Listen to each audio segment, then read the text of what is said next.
아멘. 할렐루야. 네, 오늘 수요예배 나오신 여러분들 주님의 이름으로 축복하고 환영합니다. 또 내일부터 시작되는 설 명절도 행복한 그런 날이 되면 좋겠습니다. 우리 앞뒤에 계신 분들과 한번 더 축복해 주시죠. 행복한 설 명절 되시기 바랍니다. 행복한 설 명절 되시기 바랍니다. 네, 감사합니다. 여기 오신 8명은 다 행복할 거야. 이제 설 명절이. 그리고 가정 예배도 드리시고 얼마나 좋습니까? 자, 오늘 우리는 육신을 따르는 자, 성령을 따르는 자 이런 제목으로 말씀 나누기를 원합니다. 지난주 수요일에는 곽희문 선교사님이 오셔서 참 귀한 말씀 주셨고, 이제 2주 전에 우리가 바울 사도가 가지고 있는 고민을 함께 나눴습니다. 이 위대한 사도 바울 같은 분이 무슨 고민이 있을까? 근데 바울도 고민이 있다는 거예요. 그의 고민은 우리가 늘 경험하고 있는, 같이 느끼는 그런 고민인, 그런 갈등이에요. 바울은 말하기를 자기 속에 2개의 마음이 있다는 거예요.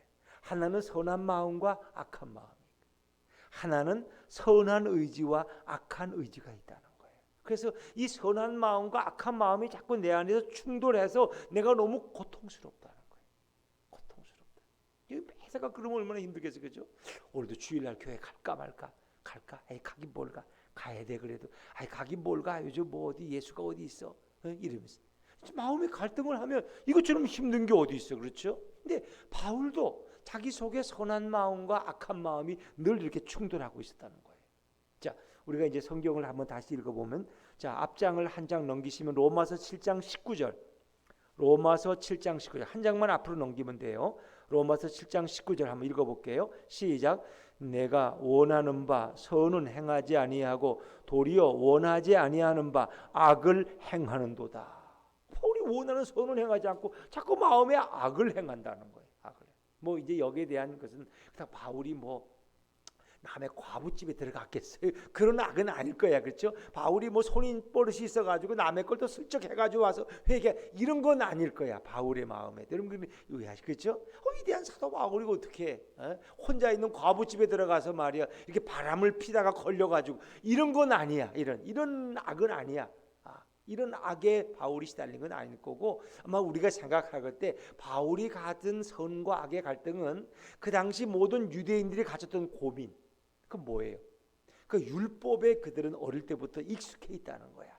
그 율법을 열심히 공부하고 그 율법학자 가말리엘 학문에서 그런 배웠기 때문에 그런 자칫하면 다시 율법으로 돌아가고 싶은 마음이 있어요. 율법이라는 건 뭐냐? 계명을 지키면 마음이 편안한 거야. 그런데 그 계명을 지킨다고 구원받는 게 아니야. 율법이 우리에게 주는 그 위로가 있어요. 야, 내가 오늘도 착하게 살았구나. 내가 오늘도 의를 행했구나. 내가 오늘도 정직하게 살았지. 내가 오늘도 구제도 많이 했지. 나만큼만 살아봐. 자기를 드러내는 자기의, 예수님의 의가 아니라 자기의에 빠지기 쉽다는 거예요. 그게 자꾸 예전에 율법의 그 잘못된 모습으로 돌아가기 쉽다는 거예요. 어찌 보면 바울은 자기 속에 복음과 은혜로 살아야 함에도 불구하고 자꾸 예전에 율법으로 돌아가려는 자신의 모습. 율법으로 돌아가면 사람이 어떻게 되는 거예요? 이주인격자가 되고 과시적인 사람이 되고 자랑하게 되고, 사람들 앞에서는 자신의 어떤 근사한 모습을 보여주고 이러는 거. 그것이 그 안에서 갈등이 될 수 있다는 거예요. 왜? 율법으로는 구원을 못 봐. 죄를 깨닫게 하는 것인데, 뭐 그 율법이 죄냐 이렇게 말할 수는 없지만 그 율법의 잘못된 그 잔재를 따라가는 것은 죄가 될 수 있다는 거예요. 차라리 그리스도의 의를 드러내지 않고 자기 의를 드러내고, 내가 정직하게 살았으니, 내가 선행을 하고 공로를 많이 쌓았으니 나 같은 사람이 구원 안 받으면 누가 받아? 저건 저렇게 지질이 못 나가지고 저렇게 맨날 거짓말하고 살아가지고 저거 지옥에 나가지 뭐, 남을 정죄하고 이럴 수 있단 말이에요. 이제 하여튼 그런 걸 포함해서 인간으로서 바울도 인간이기 때문에 그가 갖는 어떤 선악의 갈등이 있어요. 인간들 간의 어떤 시기심도 있을 수 있어요. 사도들 간의 어떤 경쟁심도 있을 수 있어요. 그렇죠? 그러니까 하여튼 그도 그런 갈등에서 벗어날 수가 없었다는 거예요.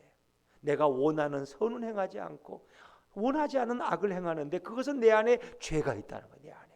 내 안에 죄가 있다는 거예요. 자, 로마서 7장 17절 말씀 한번 더 읽어볼까요? 로마서 7장 17절 앞에 또 뛰어넘어서 로마서 7장 17절 시작. 이제는 그것을 행하는 자가 내가 아니요 내 속에 거하는 죄니라. 예수의 보혈로 죄가 씻음 받았는데 내 속에 아직도 죄가 남아있고 죄의 쓴뿌리가 남아있다는 것. 이것이 사도 바울의 고민이고 그의 갈등이고 내 안에 두 개의 법이 존재한다는 거예요. 하나님이 인도하는 마음의 법과 사단이 나를 조종하는 죄의 법이 내 안에서 늘 충돌한다는 거예요. 이 두 개의 법이 주는 갈등 때문에 이렇게 고백을 합니다. 오호라 나는 곤고한 사람이로다. 자, 로마서 7장 24절 바로 위에 있죠. 로마서 7장 24절 같이 한번 읽어볼게요. 시작. 오호라 나는 곤고한 사람이로다.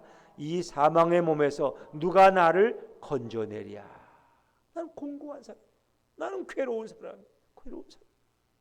이 사망의 몸에서 누가 나를 건져내랴. 도대체 누가 나를 구원하지. 이게 참담한 자신의 모습을 이렇게 하소연하고 있는 이 바울의 모습을 봅니다. 이것이 인간이 갖는 보편적인 이 죄의 뿌리라는 거예요. 우리가 예수를 믿고 보혈의 공로로 사함을 받아도 우리 속에 있는 쓴뿌리가 자꾸 올라와서, 그래서 이렇게 설교하고 저도 그럴 때 여러분 만나면 너무 좋지만 또 목사에도 이렇게 가만히 어떨 때 있다 보면 또 마음이 우울함이 찾아올 수도 있어요. 그건 왜? 사단이 그런 마음을 심어주는 거예요. 그 여러분들도 마찬가지. 뭐 교회 오면 다 좋아, 그냥 찬양 부르면 너무 좋고 기도해도 좋고, 근데 그렇다고 세상에서 일주일 동안 여러분이 다 기쁘게 살아가야 되는데 그렇지 못할 거예요. 내 마음에 의심이 들 때도 있고 또 회의가 찾아올 때도 있고, 이렇게 사서 뭐하나. 그렇죠? 이 변하지 않는 세상, 변하지 않는 우리의 가족들, 내가 이렇게 살아서 뭐하나 말이야. 이런 마음이 들 때도 있어요. 이런 마음. 왜? 우리는 인간이기 때문에 우리 속에 이런 부정적인 생각이 찾아오고 사단이 우리를 틈탈 때가 있다는 거예요. 자, 그러나 우리 그리스도인들은 어떻게 해요? 늘 성령의 도움 가운데 예수님을 모시고 살 때 이것을 극복하고 또 기쁨을 회복하고 또 감사하며 찬양하며 나아갈 줄로 믿습니다. 자, 그런데 바울은 오늘 죄의 문제를 해결할 수 있는 한 승리의 길을 발견했습니다. 이제 더 이상 죄의 지배를 안 받겠다는 거예요. 죄를 이길 수 있는 길이 있다는 거예요. 바울은 그래서 기쁨으로 고백해서 이 7장 마지막 절 오라 나는 공고한 사람이로다. 이 바울의 고백과 8장 1절의 고백은 전혀 다른 고백이에요. 이 7장과 8장은 완전히 갈라져요.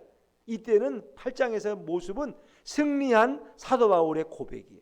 자, 8장 1절과 2절 말씀을 다시 읽어볼까요? 8장 1절과 2절 시작. 그러므로 이제 그리스도 예수 안에 있는 자에게는 결코 정죄함이 없나니 이는 그리스도 예수 안에 있는 생명의 성령의 법이 죄와 사망의 법에서 너를 해방하였음이라. 할렐루야. 놀라워. 너를 해방하여. 그러므로란 말씀은 앞에 있는 1장부터 7장까지 말씀을 다 받는 거예요. 그러므로 이제 그리스도 예수 안에 있는 자에게는 결코 정죄라는 건 이렇게 죄 있다고 판단하는 거예요. 사단이 우리를 자꾸 정죄해요. 너가 뭐 집사냐? 아이고 나쁜 짓 하는 거 내가 봤는데, 이러면서 사단이 자꾸 우리 양심을 찔러. 그럼 기도하려고 그래도 아이고 나 같은 이 죄인이 뭔 기도가 되겠어. 자꾸 자신을 이렇게 자책하게 만들어. 회의에 빠지고, 나 같은 게 뭐 수협에 간다고 뭐 은혜가 되겠어. 어제도 또 한 번 싸웠는데 아이고 나는 안 돼. 그 사단이 맞아. 니는 안 돼. 너 같은 게 무슨 희망이 있어. 너는 그냥 옛날처럼 살아야 돼 다시. 돼지는 돼지 우리 살아야지. 돼지가 양복이고 그게 되냐? 안 되지. 자꾸 사단은 우리를 유혹하는 거예요. 그런데 바울은 그 죄를 이길 수 있는 길을 깨달았다는 거예요. 이제 정죄함이 없다는 거. 왜? 2절에 보니까 이는 그리스도 예수 안에 있는 생명의 성령의 법이, 이 생명의 주관자가 누구예요? 예수님이 우리의 생명의 주인 아닙니까? 그 예수님이 주신 그 생명이 또 우리 안에 오신 그 세 번째 영, 세 번째 성부, 성자, 성령, 그 삼위 하나님 중에 세 번째 성령의 법이 이 죄와 사망은 누가 주는 거예요? 사단이 주는 거예요. 인간의 죄가 주는 거예요. 이 죄와 사망의 법, 이 잘못된 이 율법은 인간이 죄를 지면 지옥 가고 죄를 받아야 돼요. 이 사단이 주는 이 죄와 사망의 법에서 우리를 해방시켜서 자유롭게 했다. 더 이상 우리가 죄의 지배를 받지 않고, 더 이상 정죄를 받지 않고, 나는 이제 모든 것에서 자유한, 비록 죄를 지어도 우리는 자유한 줄로 믿습니다. 왜? 주님의 보혈의 공로를 아니까. 예수님 앞에 나가서 회개하면 돼. 뭘 걱정이야. 사단은 네 어제 죄졌지. 막 그래. 맞아, 어떻게 하면 좋아? 그러나 성령님은 얘야 걱정하지 마라. 인간이 연약한 거, 너가 연약한 거 다 알다. 내게 나와서 고백하면 내가 너를 다 용서할 거야. 그렇지요. 그러니까 우리가 해방된 자유함을 갖는 거야. 인간이기 때문에 실수할 때가 있어요. 말 실수도 하고, 아이고 내가 잘못했네. 그래도 걱정이 없어. 왜? 우리 주님은 우리를 용서하시는 사랑의 하나님은 아니까. 내가 용서받고 또 회개하고 그 자유함을 얻어서 또 행복하게 살아가. 그게 우리의 모습이지 뭐. 한번 예수 믿고 뭐 집사 되고 목사 되고 평생 천사처럼 사나? 아니에요. 또 이렇게 나도 설교하고 또 이렇게 좀 잘해보려고 그러는데 또 집에 가면 우리 아내가 또 뭔 소리를 해가지고 또 내가 마음이 상해가지고 내가 목사가 맞나? 아까는 내가 성령 충만하게 살아라 그랬는데 내가 우리 사랑하는 아내에게 화를 냈지. 그 걸어가는 사이에 또 사단이 우리 아내의 마음에 또 이런 아픈 마음을 줬나? 그래서 이 사람이 그런 거예요. 약해도 그러나 우리는 또 싸워도 우리 부부의 장점은 10분 만에 곧 또 화해한다는 거야 우리는. 그래가지고 또 그게 문제가 안 돼. 아니야? 참. 그래서 자 아니라 그러니까 뭐 내가 할 말이 없다면 집에 가서 좀 대화가 더 필요해. 우리는 대화가 필요한 가족인 것 같아. 성령의 은혜로 사는 거지. 저녁 때가 돼도 안 와. 카페 문도 안 닫고.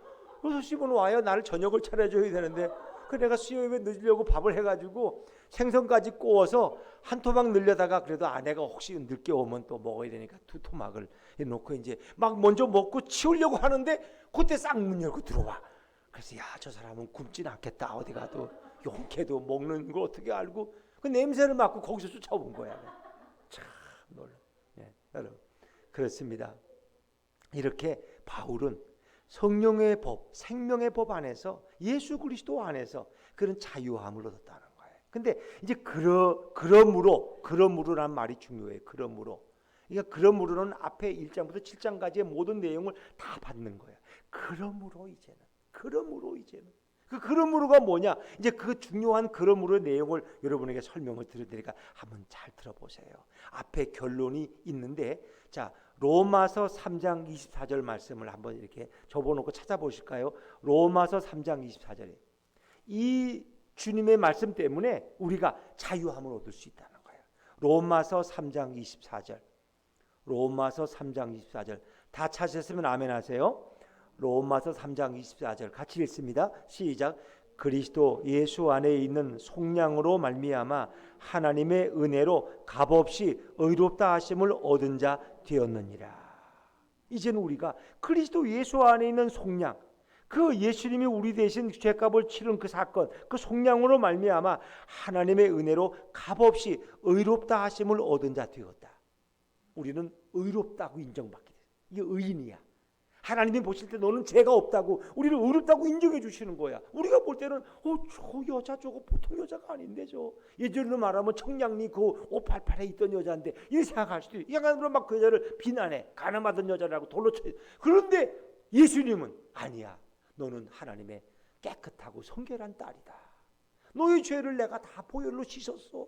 너는 깨끗한 딸이야. 이렇게 말씀하시는 거예요. 그러니까 우리를 의롭다고. 하나님이 우리를 의롭다고 하면 누가 우리를 정죄하리요? 정죄할 자가 없어. 예수님이 우리를 의롭다고 하시는데 이 중요한 거예요. 그러니까 이 말씀 때문에 예수님의 보혈로 우리가 다 속량되어서 이제는 의롭다 하심을 입은데 우리가 돈을 내고 의롭다 함을 얻은 것도 아니야. 값없이. 우리는 거저 공짜로 은혜로 예수님이 십자가에서 피 흘리는 고난을 당하셨지만 그분의 보혈의 공로로 우리는 거저 그 은혜로 의롭다 하심을 얻은 자 되었기 때문에 그러므로 너를 정죄할 자가 없다는 거예요. 그러므로 그게 중요해요. 또 한 가지 중요한 말씀이 또 있는데 한번 찾아보세요. 로마서 5장 1절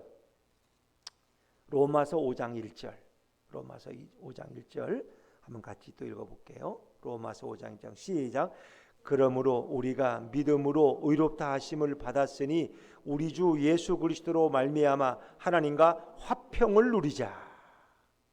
그러므로 우리가 믿음으로 의롭다 하심을. 그러니까 믿음으로 예수님이 우리를 십자가에서 흘리신 보혈의 공로를 믿음으로 의롭다 하심을 얻었다는 거예요. 우리는 돈 내고 받은 게 아니야. 믿음으로.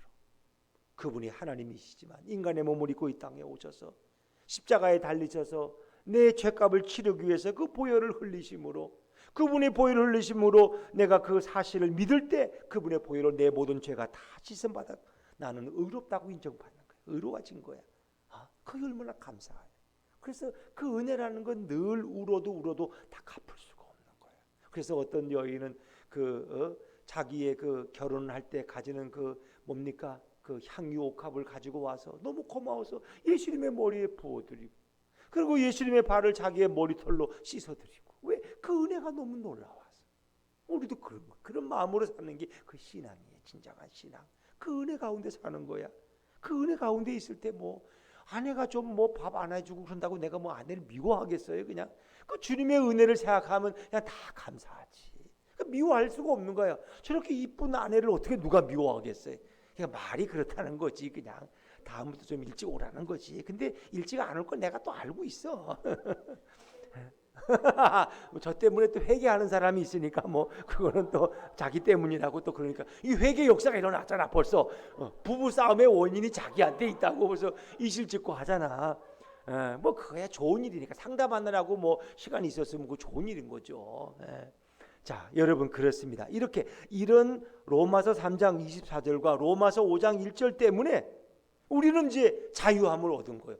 해방된 거예요. 해방된 거예요. 그러므로 예수 그리스도 안에서 믿음으로 의롭다 하심을 얻었은즉 그러므로 결코 정죄함이 없다.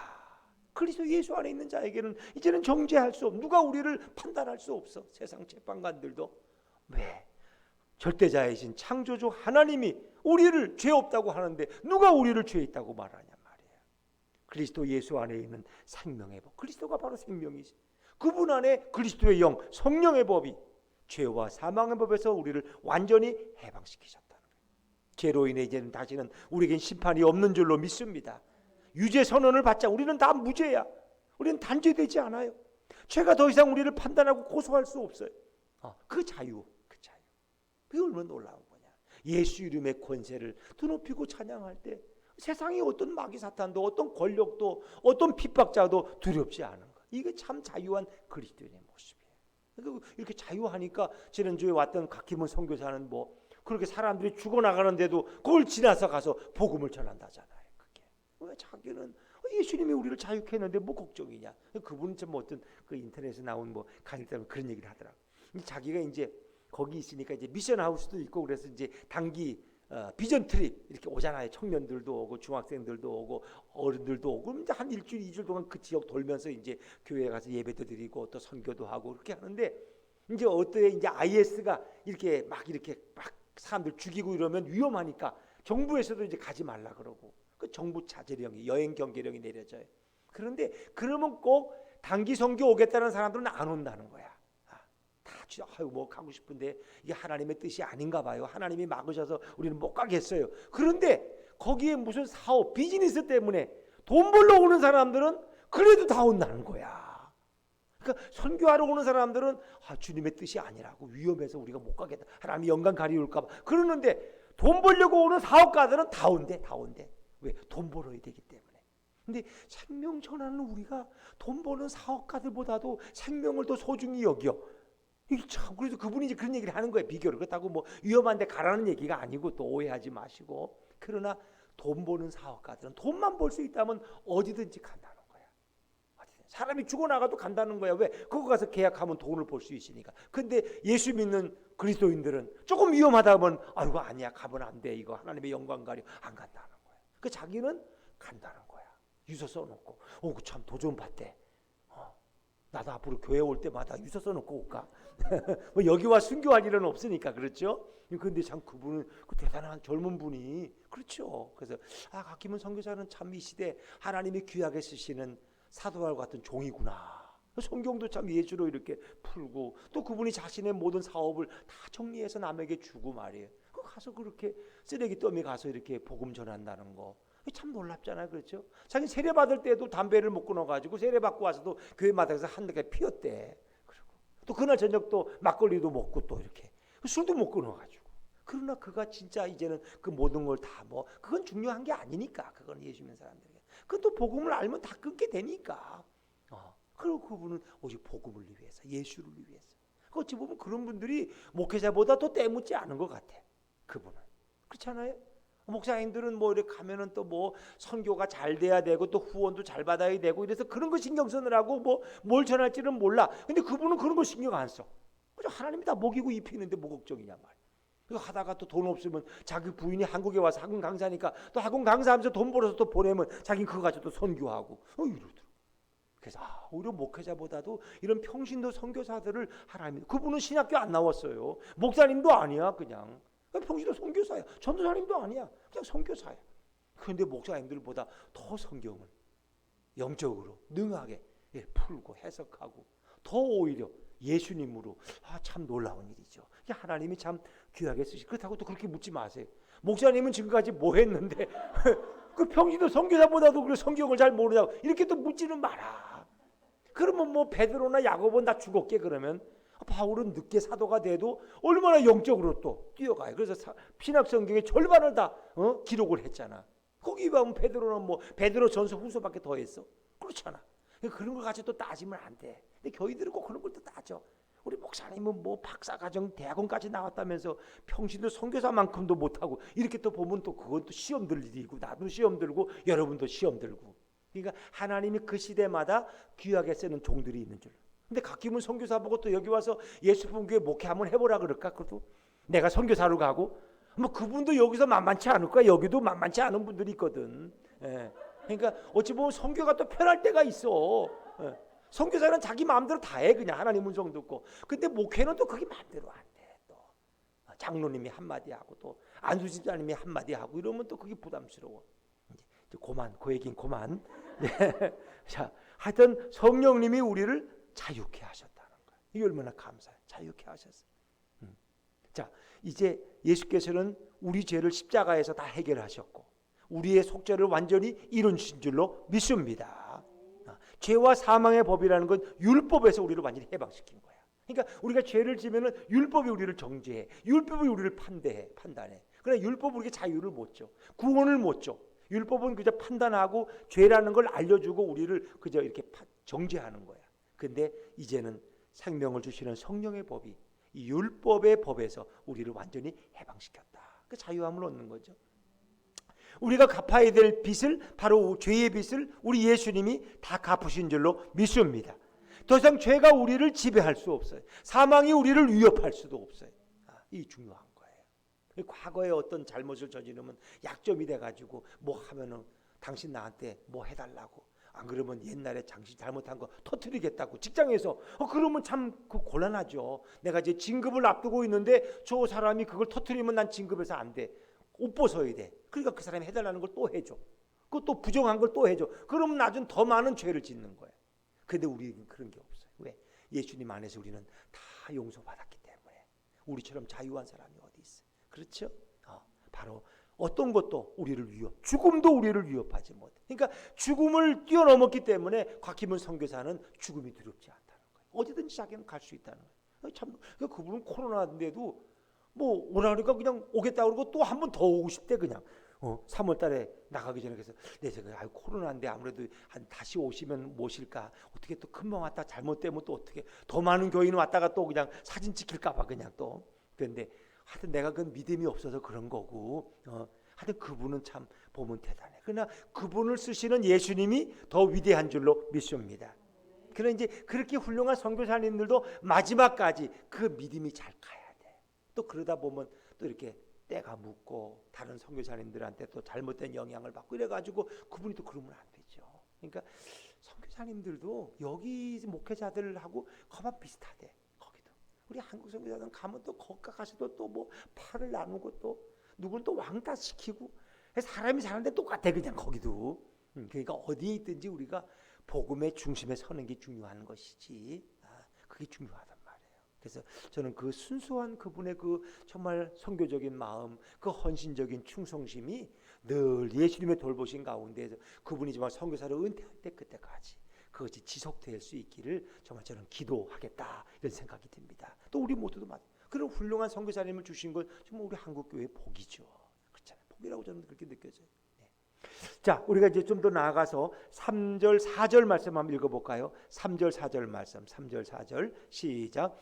율법이 육신으로 말미암아 연약하여 할 수 없는 그것을 하나님은 하시나니 곧 죄로 말미암아 자기 아들을 죄 있는 육신의 모양으로 보내어 육신의 죄를 정하사 육신을 따르지 않고 그 영을 따라 행하는 우리에게 율법의 요구가 이루어지게 하려 하심이니라. 아멘. 자, 이 말씀은 예수 그리스도께서 정말 의로운 하나님이시지만 그분이 죄인의 몸을 입고 이 땅에 오셔서 율법이 요구하는 죄값을 다 치르셨다는 말씀이에요. 그러니까 죄를 지면은 그 죄값을 치러야 돼. 반드시 율법은 그걸 요구해요. 그러니까 구약에서는 어떻게 했어요? 인간이 죄를 지면 누가 대신 희생당해요? 짐승이. 그 대신 치료, 대속이야 그게. 짐승의 피가 대신. 그러나 그것은 진짜가 아니라 하나의 모델이야. 진정한 인간의 속죄는 예수님이 오심으로써 이루어지는 거고 구약은 다 그림자야. 그런 원리를 설명하는 것이지. 그럼 뭐 구약의 사람들은 다 천국 갔겠네. 죄만 지면 갖다 짐승 잡아다가 부자니까 그냥 갖다 내 대신 너가 피 흘려라 피 흘려라. 아니야. 그건 하나의 그림자고 실제는 예수님의 보혈을 통해서 이 지구촌에 온 모든 인류는 이게 창조 시대부터 지금까지 모든 인간들은 예수님의 보혈로만 속죄받을 수 있는 것을 믿으시기 바랍니다. 그걸 아셔야 돼. 구약인데 구약도 마찬가지야. 그 예수님의 보혈 고백하는 자는 그 예수님을 아는 자 그들을 통해서 예수님 보혈로 구속받는 거지. 구약의 사람들은 마찬가지. 아브라함 다윗일지라도 그들이 제사드림으로써 용서받는 게 아니에요. 예수님의 보혈로만 용서받을 수 있는 것이다. 그래서 예수님은 하나님이시고 의인이시지만 죄인의 몸, 육체의 죄인의 몸을 입고 오셔서 율법이 요구하는 죄값을 우리 대신 다 치러주신 분이 바로 예수 그리스도다. 그래서 오직 한 가지 조건, 한 가지 조건. 그분이 오심으로써 우리는 더 이상 정죄받지 않고 이제 우리는 죄 없다고 무죄 선언을 해주시고 그리고 그리스도 예수 안에 있는 자에게는 진정한 해방을 주시겠다고 우리 주님은 오늘 말씀을 통해서 역사하고 계십니다. 그러니까 중요한 것이 그리스도 예수 안에 있는 자에게는 1절에도 보면 그리스도 예수 안에 있는 자에게는 그러므로 이제 그리스도 예수 안에 있는 자에게는 우리가 그리스도 예수 안에 있는 게 중요한 거야. 그래서 예수 안에 있어야지. 그래도 예수 밖에 있는 자에게는 해당이 안 돼요. 우리가 그리스도 예수 안에 있는 자에게는 결코 정죄함이 없다는 것입니다. 이는 그리스도 예수 안에 있는 생명의 성령의 법이 그리스도 예수 안에 있는 이 성도들을 결코 정죄하지 않는다. 이 중요해요. 그리스도 예수 안에 있다는 이 조건이 도대체 뭘까? 예를 들면 어떤 군인이 전쟁을 이제 치르다가 동료들은 다 죽고 홀로 남았어요. 근데 아주 열심히 싸워요. 사방에서 막 적이 공격을 해. 그래서 이 군인은 투구를 쓰고 갑옷을 입고 방패와 검을 들고 막 사방에서 오는 화살을 막아내면서 막 싸우고 있어요. 근데 너무 막 많은 화살이 와가지고 감당을 못하겠어. 옆에 보니까 옆에 요새 은신처 이런 동굴이 있어. 그래서 그걸로 뛰어들었어. 그 은신처에 뛰어드니까 그 바위로 둘러싸여 있으니까 화살을 쏴도 그 뭐 뚫고 들어오질 못하니 거긴 너무 안전해. 그 요새와 피난처가 되신 분이 누구예요? 예수 그리스도이십니다. 예수 그리스도 아래에 올 때, 예수님의 품에 올 때 우리는 보호받는 거예요. 이게 바로 그리스도 예수 안에 있는 자는 안전함을 말씀하고 있는 것입니다. 예수님 안에 있으면 그리스도 안에 있으면 사단의 공격에 우리는 해를 당하지 않습니다. 아무리 우리가 취약한 죄를 지어서도 우리는 정죄받지 않습니다. 그리스도 예수 안에 있는 자에게는 정죄함이 없다. 이 놀라운 말씀이 정말 이 말씀 하나만이라도 얼마나 감사한 말씀. 왜? 우리가 살아오면서 얼마나 많은 죄를 지었는데 내가 원하든 원치 않든 그러나 그 죄까지는 부모 정인이도 그렇게 참 우리 많은 백성들에게 그 이렇게 참 아픔을 줬지만 또 뭐 10살짜리인가 9살짜리 그 조카를 또 데려다가 왜 또 때리긴 또 왜 때리고 자기도 애를 3남매 있으면서 또 이렇게 해서 숨지게 하고 나니까 참 그분들도 참 뭐 이모부가 그렇게 자기 조카를 죽이면 어떻게 뭐 죽으라고 때렸는지 미워서 때렸는지 그건 모르겠어요. 근데 죽고 나니까 참 얼마나 그분들이 뭐 살맛이 나겠어요. 그때부터 살맛이 없지. 그 3남매도 누가 키워? 그분들 다 감옥 가면 참 그것도 걱정이야. 그 삼남매 또 이렇게 보육원에 가야 돼. 그러면 이거 어떻게 하면 좋아? 근데 그렇게 매정한 이모부와 이모부로 비난받는 그분들도 예수님을 믿고 예수 앞에 나가 죄를 자백하면 용서받아요, 안 받아요? 용서받아요. 사람들은 그를 비난해도 그분들은 정죄함을 받지 아니에요. 그러니까 예수의 보혈이 얼마나 좋으냐는 거야. 그거는 뭐 돈 10억을 갖다 줘도 그런 기쁨을 맛볼 수가 없어. 그거는 뭐 돈 있다고 다 행복해요? 돈 많은 사람들은 왜 자살해요? 그 돈 다 몇백억씩 남겨놓고. 미쳤지. 그 돈 가지고 행복. 그 돈이 행복을 주는 게 아니야. 우리는 돈만 있으면 행복할 것 같은데 1,000만 원만 더 있으면 1억만 더 있으면 근데 아니라는 거야. 예수의 보혈만이 우리에게 진정한 행복을 줄 줄로 믿습니다. 성경은 바로 그걸 얘기하는 거예요.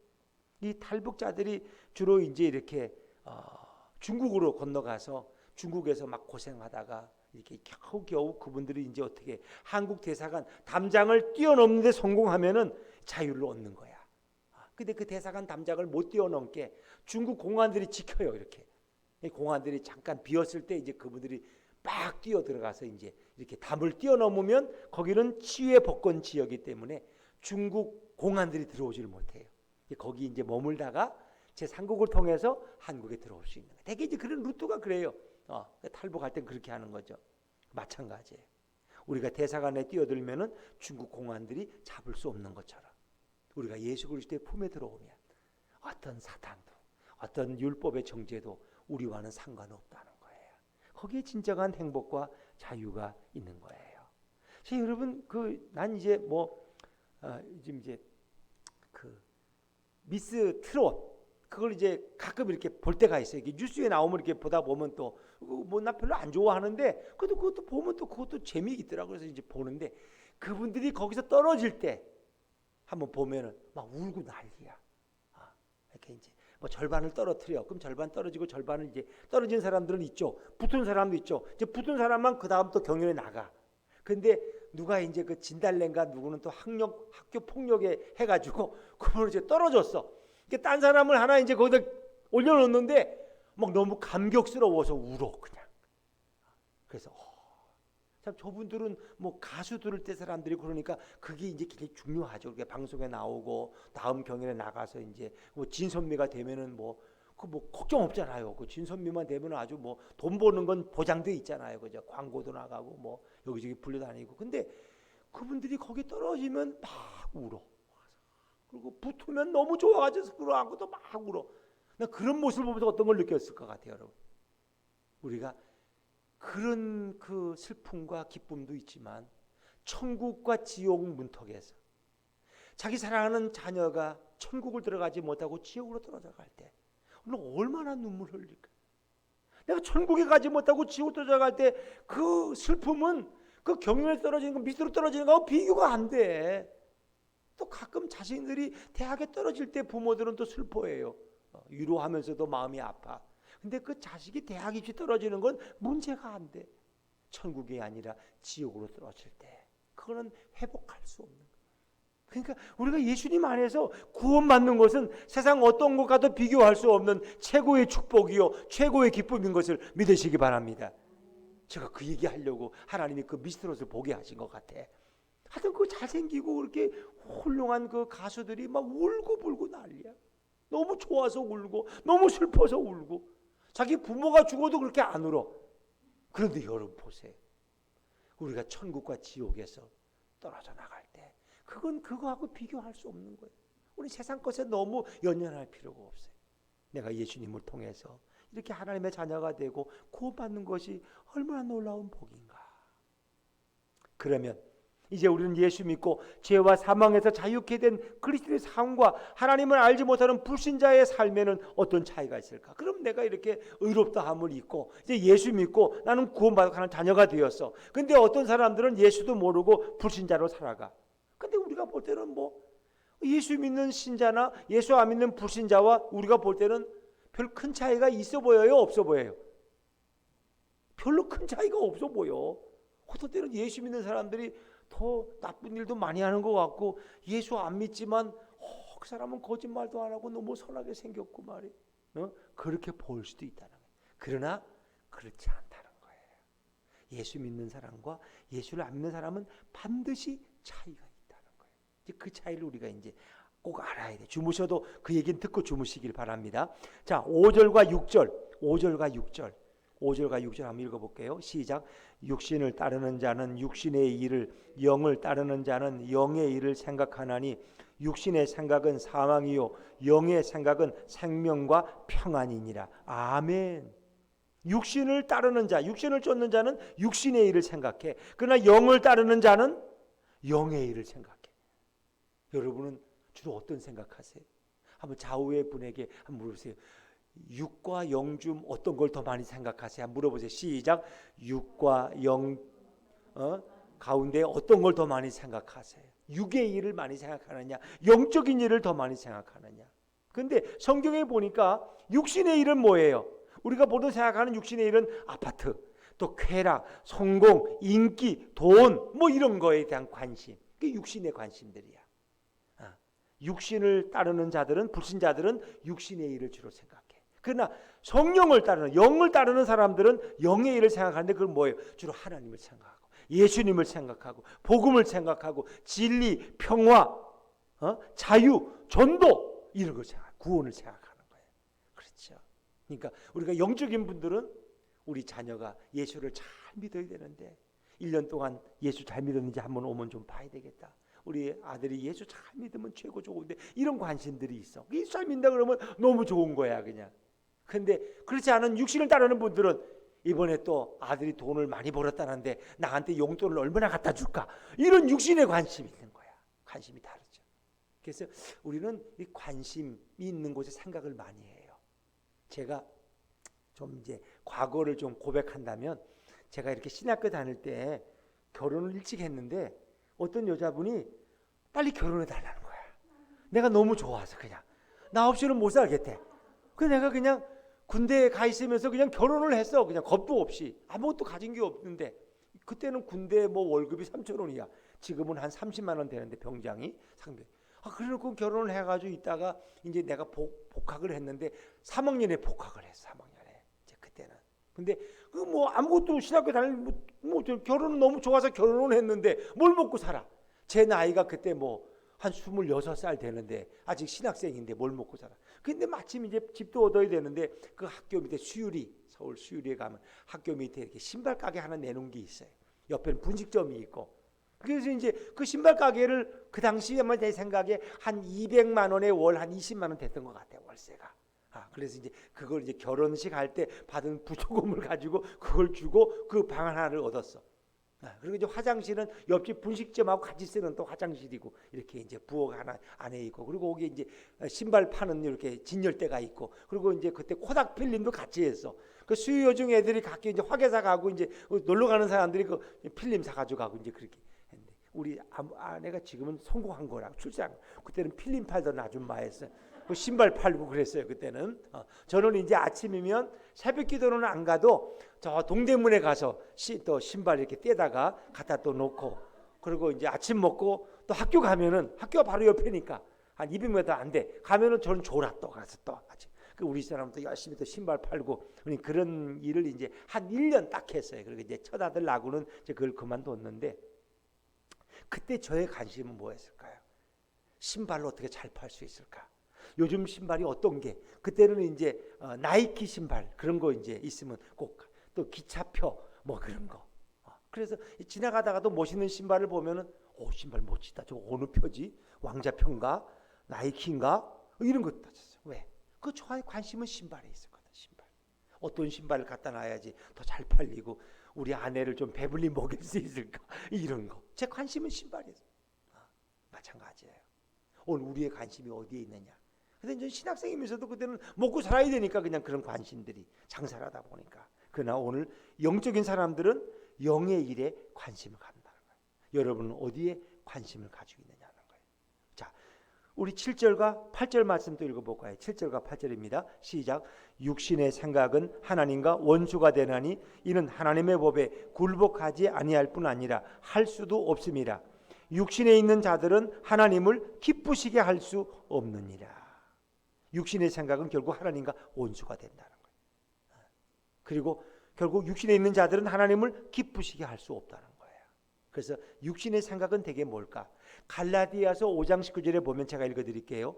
육체의 일들은 현저하니 곧 음행과 호색과 우상숭배와 술수와 원수 맺는 것과 분쟁과 시기와 당짓는 것과 불리함과 또 이단과 투기와 또 술취함과 방탕이니, 되게 이런 것들, 이게 육신의 일들이에요. 그래서 막 불리함, 당짓는 거, 파벌 만드는 거, 낙이편 만들고 교회 안에 막 몇 가지 파벌이 있고 이런 건 다 육신의 일들이에요. 영적인 사람들은 그런 거 안 해. 우리가 주님을 어떻게 더 잘 알까? 예수님을 어떻게 잘 알까? 우리가 더 화합해서 어떻게 더 하나님을 기쁘게 이런 거 하지. 육신에 관심 있는 분들은 자기 파벌 만들어. 그래가지고 자꾸 교회를 시끄럽게 만들고, 이건 잘못된 거야. 다 육신을 쫓는 자들은 육신의 일, 이거 불신자들. 그러나 영을 쫓는, 성령을 쫓는 사람들은 성령의 일에 관심이 있다는 것입니다. 육신의 생각은 누구와 원수? 하나님과 원수가 돼요. 하나님의 법에 그들은 굴복하지 않아. 성령의 법을 거부해. 그리고 육신에 있는 자들은 하나님을 기쁘시게 하지 못해.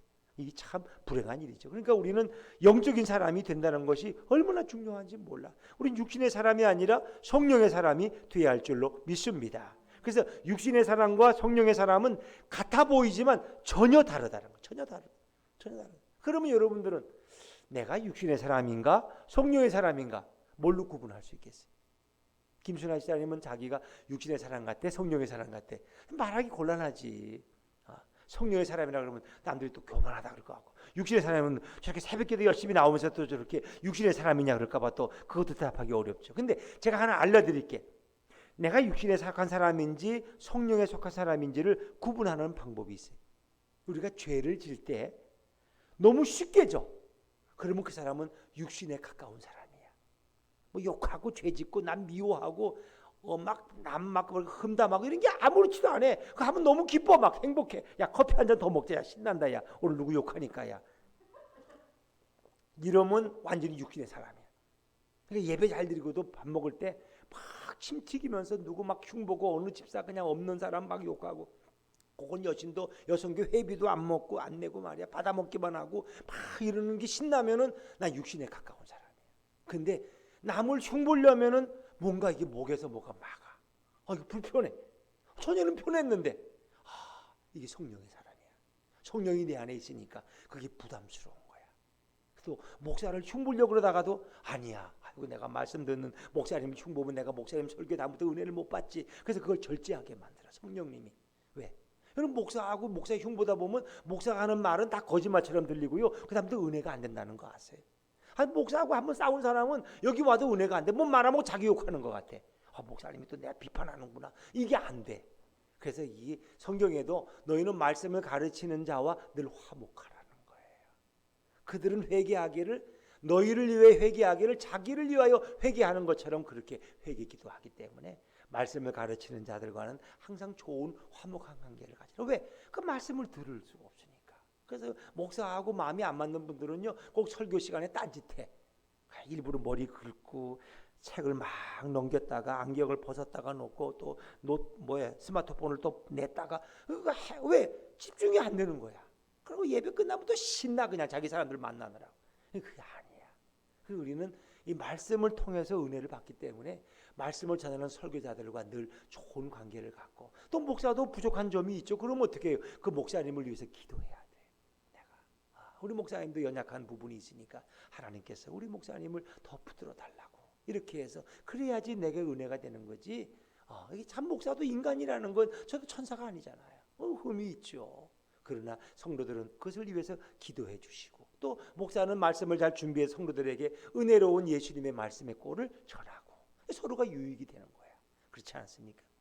자, 그래서 우리가 그냥 죄 짓기 힘들다 이럴 때는 내가 영적인 사람에 가까운 거야. 그러나 죄를 지려면 막 땀을 뻘뻘 흘려야 되고, 막 이 죄 짓는 게 이렇게 힘드네. 너무 힘들어서 못 짓겠어. 그리고 죄를 짓고 나면은 마음에 갇히게 돼서 못 견디겠어.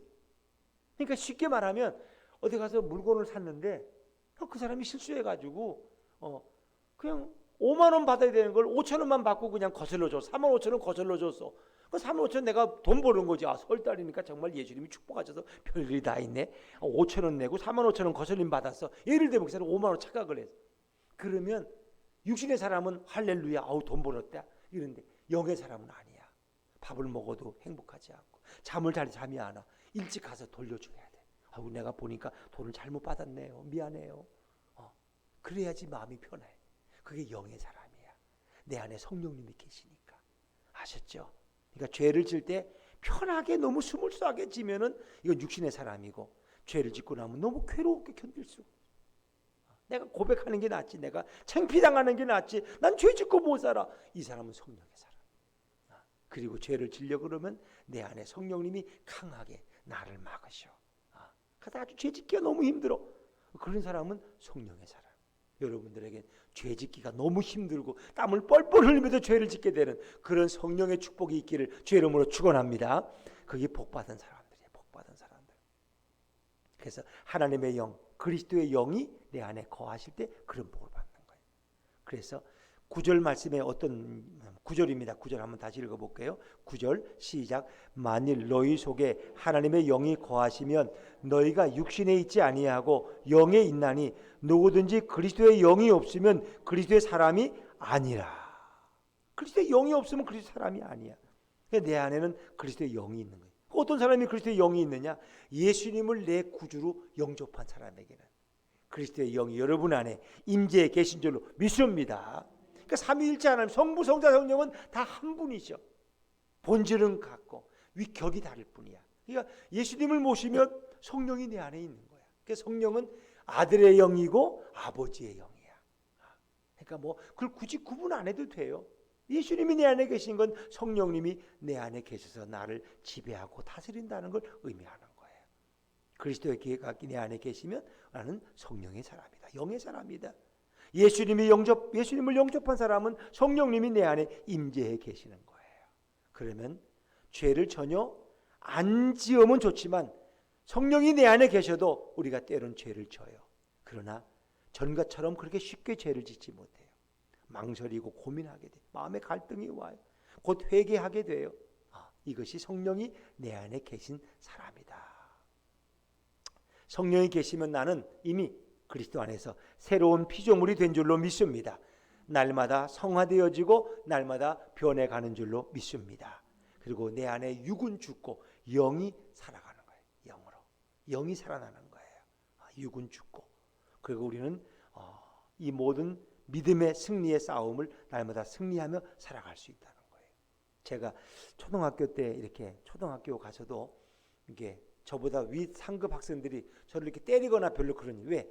저는 7남매 가운데 5남 2녀인데 위에 형이 5명이 있고 그리고 누나가 둘이 있으니까 누가 나를 때리질 못해.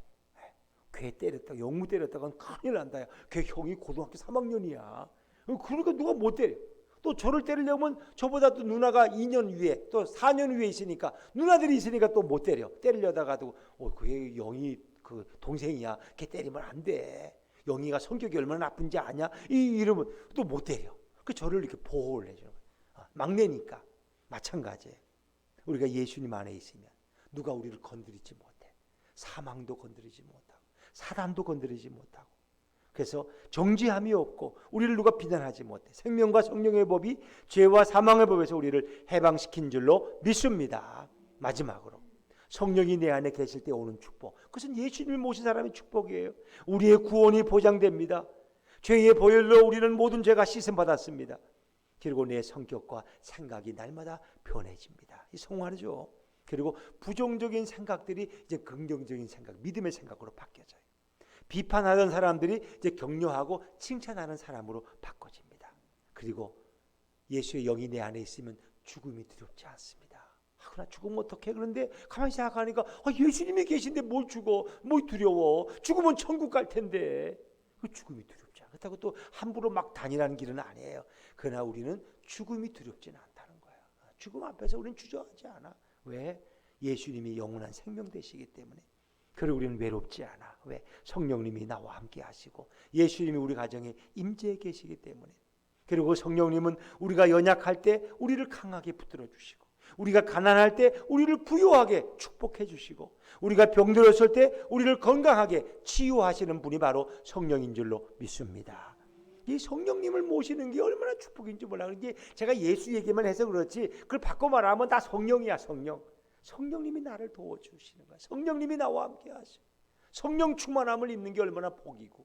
성령 충만이 뭐예요? 예수님이 나를 온전히 다스리고 지배할 때 그게 성령 충만이야. 예수님 말씀에 내가 온전히 순종하면 그 사람 성령 충만한 사람이야. 그러나 내가 성령 충만하지 못할 때 예수님의 말씀을 내가 온전히 순종하지를 못해. 내가 지킬 수 있는 것만 지키고, 아닌가, 난 모르겠어, 이건 불순종하고 그렇게 되는. 그러나 성령 충만하면 왕 대신 예수님의 말씀 앞에 우리는 온전히 무릎 꿇고 순종하는 그런 성도가 되고, 그 주님 주시는 평화를 누리며 살아갈 수 있는 거죠. 그래서 우리가 예수님을 모시는 것이 얼마나 큰 복인가. 여러분, 우리를 의롭다고 하시는 그 성령의 축복, 그 예수님을 모신 그 임재의 복 안에서 오늘도 행복한 설 명절을 준비하시기를 주의 이름으로 축원합니다.